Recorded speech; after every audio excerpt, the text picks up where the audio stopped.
Bienvenue à tous. Frères et sœurs. En ce jour où nous nous rassemblons pour nous nourrir de la parole de Dieu. Chers frères et sœurs Saint-Christ. En ce 19e dimanche du temps ordinaire de l'année liturgique B. Dimanche 11 août 2024. Nous sommes appelés à une rencontre transformative avec le Christ à travers sa parole. Et son pain de vie. Rejoignez-nous pour une méditation qui nous invite à approfondir notre foi. Et à vivre pleinement l'amour du Seigneur. Première lecture. Fortifié par cette nourriture, il marcha jusqu'à la montagne de Dieu, 1 R 19, 4 à 8. Lecture du premier livre des rois. Chapitre 19. Les versets 4 à 8. En ces jours-là, le prophète Élie, fuyant l'hostilité de la reine Jézabel, marcha toute une journée dans le désert. Il vint s'asseoir à l'ombre d'un buisson et demanda la mort en disant : Maintenant, Seigneur, c'en est trop. Reprends ma vie. Je ne vaux pas mieux que mes pères. Puis il s'étendit sous le buisson et s'endormit. Mais voici qu'un ange le toucha et lui dit : Lève-toi et mange. Il regarda, et il y avait près de sa tête une galette cuite sur des pierres brûlantes et une cruche d'eau. Il mangea, il but, et se rendormit. Une seconde fois, l'ange du Seigneur le toucha et lui dit : Lève-toi et mange. Car il est long, le chemin qui te reste. Élie se leva, mangea et but. Puis, fortifié par cette nourriture, il marcha 40 jours et 40 nuits. Jusqu'à l'Horeb, la montagne de Dieu. Parole du Seigneur.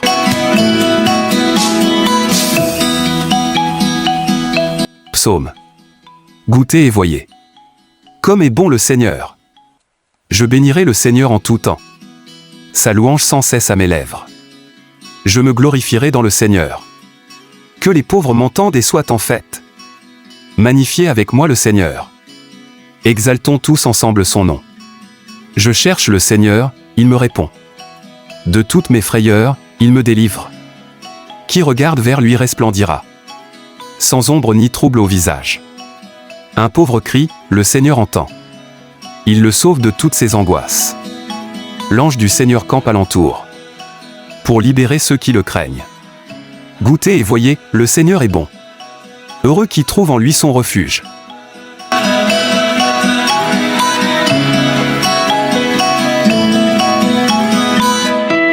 Deuxième lecture. Vivez dans l'amour, comme le Christ. Épée 4, 35, 2.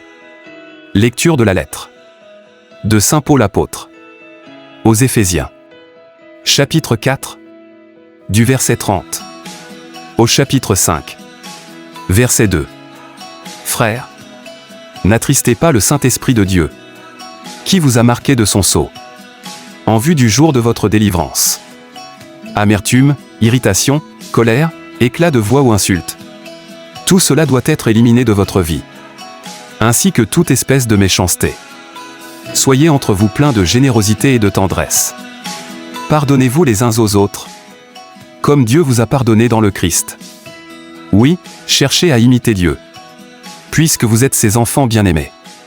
Vivez dans l'amour, comme le Christ nous a aimés et s'est livré lui-même pour nous, s'offrant en sacrifice à Dieu, comme un parfum d'agréable odeur. Parole du Seigneur.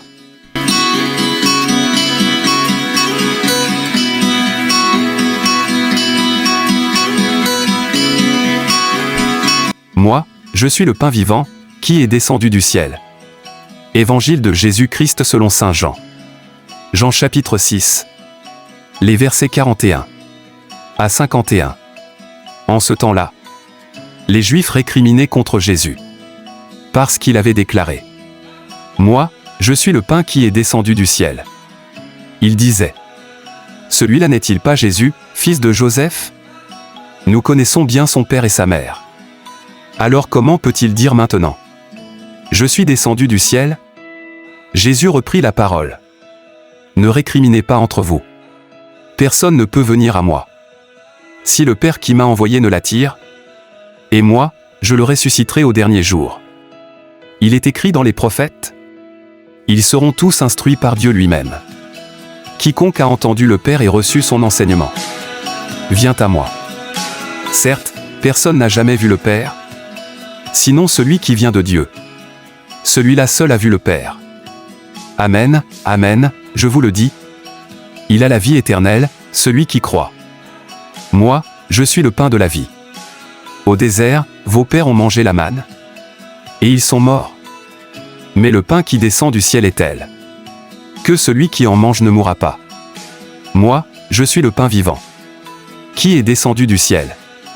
Si quelqu'un mange de ce pain, il vivra éternellement. Le pain que je donnerai, c'est ma chair, donnée pour la vie du monde. Acclamons la parole de Dieu.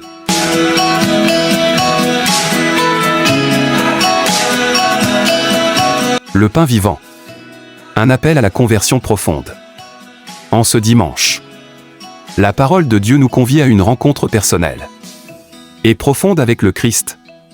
Un face-à-face qui doit interpeller notre conscience et ébranler nos certitudes. Goûtez et voyez comme est bon le Seigneur. Le psalmiste nous invite à une expérience intime de Dieu. Goûtez et voyez. Ces mots ne sont pas une simple exhortation, mais un appel urgent à sortir de la superficialité. Combien de fois avons-nous prononcé des paroles de louange, sans que notre cœur y soit pleinement engagé? Combien de fois avons-nous cherché refuge ailleurs qu'en Dieu? Dans les solutions humaines, dans les plaisirs éphémères, dans les sécurités matérielles? Cette invitation à goûter la bonté du Seigneur exige de nous un abandon radical à lui, une confiance totale, même au milieu des tempêtes.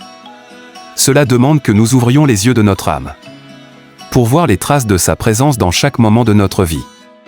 Sommes-nous prêts à laisser nos certitudes être remises en question? À accepter d'être conduits là où nous n'aurions jamais pensé aller? Vivez dans l'amour, comme le Christ. Saint Paul ne mâche pas ses mots. Amertume, irritation, colère, éclat de voix ou insulte. Tout cela doit être éliminé de votre vie. Ces comportements sont comme des poisons qui contaminent notre relation avec Dieu et avec les autres. Ils sont les signes d'un cœur qui n'a pas encore pleinement goûté à la douceur du Seigneur. Le Saint-Esprit, qui a marqué nos âmes du sceau de Dieu, est attristé chaque fois que nous nous accrochons à ces attitudes destructrices. Comment pourrions-nous prétendre vivre dans l'amour, alors que notre cœur est encore rempli de rancune et de méchanceté? Cette parole de Paul est un miroir impitoyable. Elle nous renvoie l'image de nos contradictions, de nos résistances à l'amour vrai. Avons-nous le courage de regarder cette image en face? D'accepter la nécessité d'une conversion profonde? Je suis le pain vivant, descendu du ciel.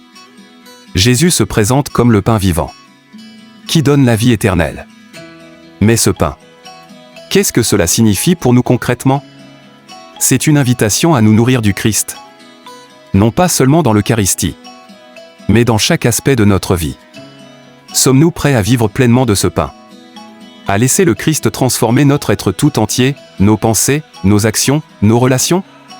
Les Juifs de l'Évangile récriminaient contre Jésus parce qu'ils ne pouvaient accepter cette vérité. Nous aussi, souvent, nous récriminons intérieurement. Parce que ce que Jésus demande de nous semble trop difficile, trop exigeant. Comment peut-il dire cela? Murmurons-nous peut-être. Pourtant, le Christ ne cesse de nous attirer à lui, nous appelant à dépasser nos doutes et à accueillir la vérité qui seule peut nous libérer. Laissons-nous donc interroger par ces paroles. Qu'est-ce que nous avons encore à éliminer de nos vies pour vivre pleinement dans l'amour? Quelles sont les résistances intérieures qui nous empêchent de goûter pleinement à la bonté du Seigneur? Sommes-nous prêts à faire de la place dans notre cœur pour le pain vivant qu'est le Christ, en renonçant à tout ce qui nous empêche de recevoir sa vie en abondance? Cette méditation est un appel à une conversion radicale, à une transformation intérieure profonde. Le Christ nous tend la main, nous offrant son corps comme nourriture pour notre âme. Acceptons-nous de vivre cette rencontre dans la vérité, en laissant nos cœurs être purifiés et transformés par son amour? Soyons des témoins d'une vie renouvelée, nourrie par le Christ, le pain vivant, et engageons-nous à refléter cet amour dans chaque aspect de notre existence. Que le Seigneur nous accorde la grâce de répondre à cet appel avec un cœur sincère et ouvert. Merci d'avoir médité avec nous en ce jour. Si cette réflexion a touché votre cœur, n'oubliez pas d'aimer, de commenter et de partager cette vidéo. Abonnez-vous à notre chaîne pour ne pas manquer les prochaines méditations et inspirations spirituelles. Que la paix du Seigneur soit avec vous, aujourd'hui et toujours. Amen. À bientôt.